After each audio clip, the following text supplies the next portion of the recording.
Praise the Lord. मेरे YouTube channel Bible की कहानी इन हिंदी में आप सभी का स्वागत है। तो आइए मेरे प्रियो, आज हम देखेंगे योना नबी के विषय में, जो आपको बाइबल में से योना नबी की पुस्तक में मिल जाएगा। इससे पहले कि मेरे प्रियो हम वीडियो को शुरू करें, यदि आप लोग अभी तक मेरे यूट्यूब चैनल को सब्सक्राइब नहीं किए हैं तो जरूर कर लें, ताकि इसी प्रकार की वीडियोज आप लोगों को मिलती रहेगी। एक दिन परमेश्वर ने योना नबी को निनवे नगर जाने का दर्शन दिया, ताकि योना उस नगर में जाकर वहां के लोगों के बीच में यह प्रचार करे कि यहोवा परमेश्वर उस नगर को नाश करने पर है, क्योंकि उस नगर की बुराई यहोवा की दृष्टि में बहुत बढ़ गई थी।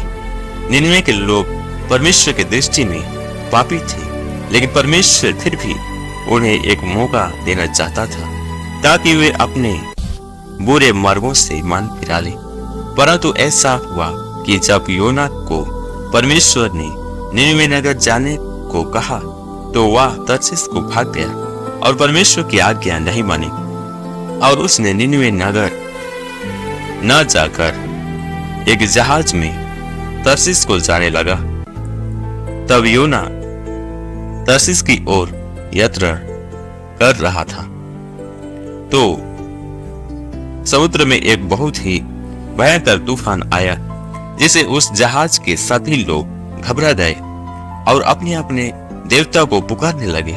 लेकिन योना उस जहाज के निचले भाग में गहरे नींद में सो गया। तब उस जहाज के माझी ने योना के पास आकर कहा, तू नींद में क्यों पड़ा है? अपने देवता की दुहाई दे, हो सकता है ईश्वर हमारी चिंता करे और हमारा नाश ना हो। तब उन लोगों ने आपस में कहा कि आओ हम चिट्ठी डालकर यह जाने कि यह विपत्ति किस कारण आई है। तब वहां चिट्ठी योना के नाम पर निकली।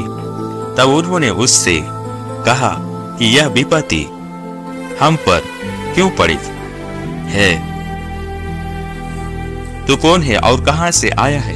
तब योना ने उनसे कहा कि मैं एक इब्री हूं और स्वर्ग की परमेश्वर यहोवा, जिसने जल और स्थल दोनों को बनाया है, उसकी उपासना करता हूं। तब वे बहुत डर गए और योना से कहने लगे कि तूने यह क्या किया है, क्योंकि वे जान गए थे कि योना यहोवा के सम्मुख से भाग आया है, और ये बात योना ने स्वयं उनको बता दी थी। तब वे लोग योना से पूछने लगे कि हम क्या करें जिससे समुद्र का तूफान शांत हो जाए। तब योना ने उनसे कहा कि मुझे उठाकर समुद्र में फेंक दो, तब समुद्र शांत हो जाएगा, क्योंकि यह तूफान मेरे ही कारण आया है। परंतु उन्होंने उससे फेंकना न चाहा, क्योंकि वे सोच रहे थे कि हम किसी तरह किनारे तक पहुंच सके। परंतु समुद्र की लहरें उनके विरुद्ध बढ़ती ही जा रही थी। तब उन्होंने यहोवा को पुकार कर कहा, हे यहोवा, हम विनती करते हैं कि इस पुरुष के प्राण के बदले हमारा नाश ना हो, और ना हमें निर्दोष की हत्या का दोषी ठहरा, क्योंकि हे यहोवा, जो कुछ तेरी इच्छा थी वही तूने किया है। तब उन्होंने योना को उठाकर समुद्र में फेंक दिया, और समुद्र का भयानक लहरें थम गई। तब उन मनुष्यों ने यहोवा का भय माना और उसको भेंट चढ़ाई और मन्नतें मानी। तब यहोवा ने एक बड़ा सा माछ ठहराया था कि योना को निगल जाए, और योना 3 दिन और 3 रात उस महामाछ के पेट में पड़ा रहा। तब योना महामाछ के पेट में से परमेश्वर यहोवा से प्रार्थना की। तो मेरे प्रियो, इस पूरी कहानी से हम यही सीखते हैं कि परमेश्वर का आज्ञा न मानने से परमेश्वर उनके जीवन में विपत्ति भेजते, और उस एक के कारण बहुत से लोग भी विपत्ति में पड़ सकते हैं। जैसे योना के कारण जहाज के लोग भी मुश्किल में पड़ गए थे। इसलिए मेरे प्रियो, हमेशा परमेश्वर के आज्ञा को माने और उसकी मर्जी को पूरी करते रहें। जब योना ने मछली के पेट में से प्रार्थना की तब यहोवा ने उसकी प्रार्थना सुन ली और परमेश्वर ने मछली को आज्ञा दी और उसने योना को स्थान पर उगाल दिया। तब यहोवा का वचन दूसरी बार योना के पास पहुंचा और परमेश्वर ने योना से कहा कि उठ और उस बड़े नगर निनवे को जा और जो बातें मैं तुझसे कहूं उसका निनवे में प्रचार कर। तब योना 3 दिन के यात्रा करके निनवे नगर पहुंचा और यह प्रचार करने लगा कि अब से 40 दिन के बीतने पर परमेश्वर निनवे को उलट देगा। तब निनवे के लोगों ने परमेश्वर के वचन पर विश्वास किया और बड़ों से लेकर छोटों ने सबों ने टाट ओढ़कर उपवास किया। जब ये समाचार निनवे के राजा के पास पहुंचा तो उसने अपना राजा के वस्त्र उतारकर टाट ओढ़ लिया और राख पर बैठ गया तथा राजा ने इस बात का ढिंढोरा पिटवाया कि क्या मनुष्य, क्या गाय बैल, क्या भेड़ बकरी कोई भी कुछ ना खाए। मनुष्य और पशु दोनों टाट ओढ़े परमेश्वर की दोहाई दे और अपने कुमार्गों से फिर कर पश्चाताप करें। संभव है कि परमेश्वर दया करेगा और अपना भड़का हुआ क्रोध शांत करे, अपनी इच्छा बदल देगा और हम नष्ट होने से बच जाएं।